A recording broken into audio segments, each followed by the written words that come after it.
ইব্রাহিম আলাইহিস সালাম বলেন, ইন্নি আরা ফিল মানাম, ইন্নি মানে নিশ্চয় আমি, আরা মানে দেখছি, ফিল মানাম মানে ঘুমের ভিতরে, স্বপ্ন যোগে। সন্তানকে বলছে যে আন্নি আজবাহু, আমি তোমাকে জবাই করতেছি, কোরবানি করতেছি, ফানজুর মাহাদা তারা, যে এখন তোমার মতামত কি তুমি বলো। সন্তান সেখানে কোনো রকমের দ্বিধাদ্বন্দ্ব প্রশ্ন নতুন করে না করে বিনা বাক্যে বলেন যে সাতাজিদুনি ইনশা আল্লাহু মিনাস সাবিরিন, যে আপনি আমাকে ধৈর্যশীল হিসাবে পাবেন, তার মানে আপনি কোরবানি করবেন, আমি কোরবানি হতে প্রস্তুত আছি। ইব্রাহিম আলাইহিস সালামের যে কথা আমরা জানি, স্বপ্ন বাস্তবায়ন করার পরে ইসমাইল আলাইহিস সালামকে কোরবানি দেওয়ার পরে যখন পশু কোরবানি হয়ে গেল বিপরীতে দুম্বা, তখন আল্লাহ তাআলা বলেন কদ সাদ্দাকতার রুইয়া, কদ সাদ্দাকতা মানে আপনি অবশ্যই সত্য প্রমাণিত করেছেন আপনার স্বপ্নটা।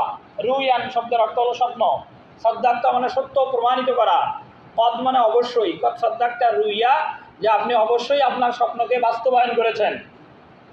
এটা আল্লাহ তাআলা বলছে যে এরপরে যখন স্বপ্ন বাস্তবায়ন করেছে, ইসমাইল আলাইহিস সালামকে কোরবানি দিয়েছে, এর পরিবর্তে ফাদাইনাহু বিযাবিহিন আযীম, ফাদাইনাহু মানে, ফাদাইনা শব্দের অর্থ হলো বিপরীতে পরিবর্তন করে আল্লাহ আরেকটা পশু দেওয়া। বিযাবিহিন, যাবিহিন মানে যে পশুটাকে কোরবানি দেওয়া হয়, আযীম মানে মহান।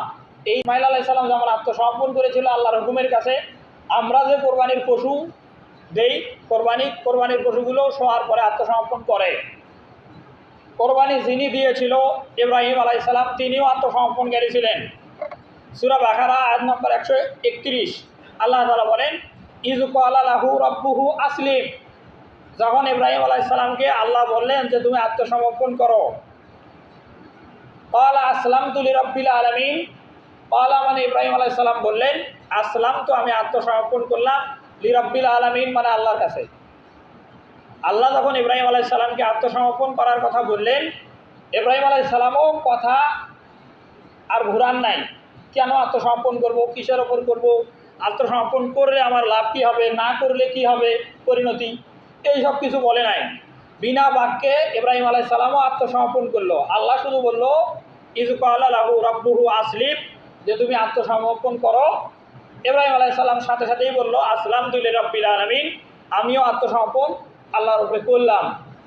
এই আয়াতে দেখা যাচ্ছে ইব্রাহিম আলাইহিস সালাম আত্মসমর্পণ করলো কোনো প্রশ্ন না করে। কোরবানির আয়াতে ইসমাইল আলাইহিস সালামকে যখন পিতা হিসেবে ইব্রাহিম আলাইহিস সালাম বললেন যে তোমাকে জবাই করার জন্য স্বপ্নে আমি দেখতেছি, এখন তোমার মতামত কি, তখনও ইসমাইল আলাইহিস সালাম কোনো কথা না বলে বিনা বাক্যে সাথে সাথে তার মতামত দিয়ে দেন যে সাতাজিদুনি ইনশা আল্লাহু মিনাস সাবিরিন, আল্লাহ আপনি মানে আল্লাহ চাহে তো আপনি আমাকে ধৈর্যশীল হিসাবে পাবেন। পিতাও আল্লাহর হুকুমের কাছে পূর্ণ আত্মসমর্পণকারী, সন্তানও কোরবানির পূর্ব মুহূর্তে আল্লাহর কাছে পূর্ণ আত্মসমর্পণকারী। এখানে কোরবানির দাতাও যেমন আত্মসমর্পণ করতেছে, কোরবানির যাকে দিচ্ছে সেও আত্মসমর্পণ করতেছে।